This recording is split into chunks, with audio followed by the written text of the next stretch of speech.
Memahami matematika Tuhan. Amatlah sukar memahami rezeki dengan otak kiri. Ya, ditilik dari sisi manapun, semuanya tampak serba tak masuk akal.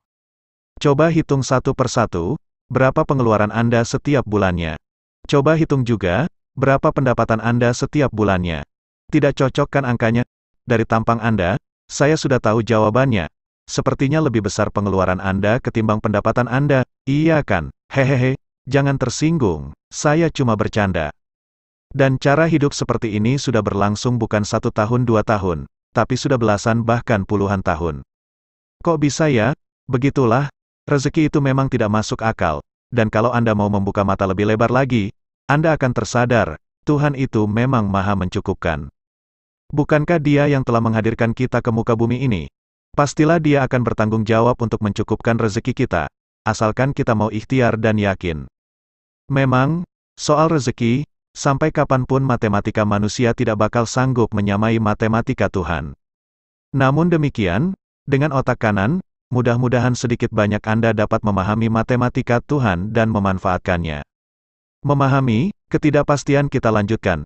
Di satu sisi, rezeki, jodoh, dan maut itu adalah sesuatu yang pasti. Maksudnya, ya, pasti terjadi. Di sisi lainnya, itu semua serba tidak pasti. Berapanya, siapanya, di mananya, kapannya, dan bagaimananya. Jadi, lebih besar unsur tidak pastinya ketimbang unsur pastinya. Nah, dengan pola pikir lateralnya, orang yang kuat otak kanannya mampu menyikapi ketidakpastian, perubahan, dan risiko. Maka jadilah mereka penemu dan pemimpin. Oh ya, masih ingat kejadian George W. Bush yang dilempari sepatu oleh seorang wartawan? Sungguh, saya pribadi turut menyayangkan kejadian ini.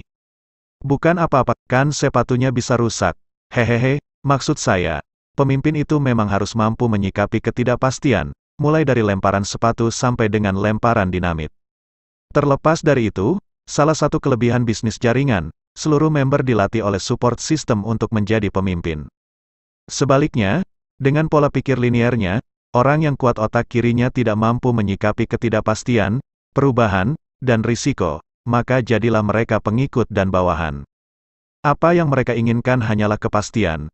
Menurut mereka, biarlah sedikit, asal pasti. Akhirnya, itulah yang mereka dapatkan, ya, serba pasti semua, pasti kecil gajinya, pasti terbatas pengaruhnya, pasti sedikit pengalamannya, pasti begitu-begitu saja hidupnya. Namun begitu, pengikut atau bawahan itu tetaplah penting. Tanpa bawahan, apa pemimpin harus mampu hadapi ketidakpastian? Berani Anda keluar dari rumah, hehehe, orang yang kuat otak kanannya. Inilah yang disebut dengan golongan kanan.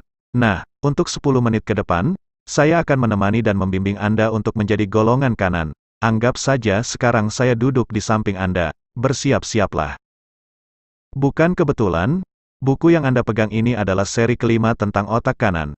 Sejak 1810 Joseph Gall telah menemukan bahwa pusat pikiran dan perasaan itu berada di otak, bukan di hati, bukan pula di jantung. Dan temuan ini telah diaminkan seluruh pakar di sepanjang zaman.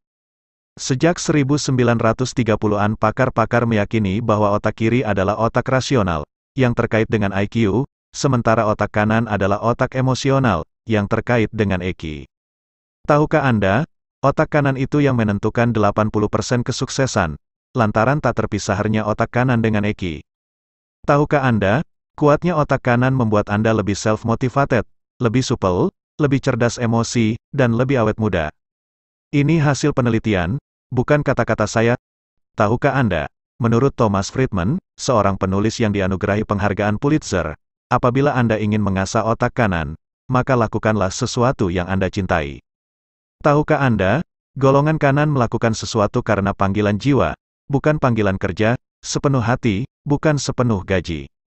Tahukah Anda, tanpa otak kanan, Anda tidak lebih dari seonggok prosesor komputer. Tahukah Anda, sekitar 80-85% penduduk bumi ini adalah golongan kiri. Sisanya sekitar 15-20% adalah golongan kanan. Lagi-lagi, ini hasil penelitian. Bukan kata-kata saya. Tahukah Anda, otak kiri Anda akan lebih aktif, sewaktu Anda terjaga. Sebaliknya, otak kanan Anda akan lebih aktif, sewaktu Anda tidur. Karena itulah, ketika tidur, kemahiran-kemahiran khas kanan seperti kreativitas, Imajinasi, intuisi, dan sintesis dapat bermunculan. Konon, dualisme otak inilah yang menjadikan manusia berpikir serba biner. Kiri kanan, kalah menang, lambat cepat, rugi laba, timur barat, dan seterusnya.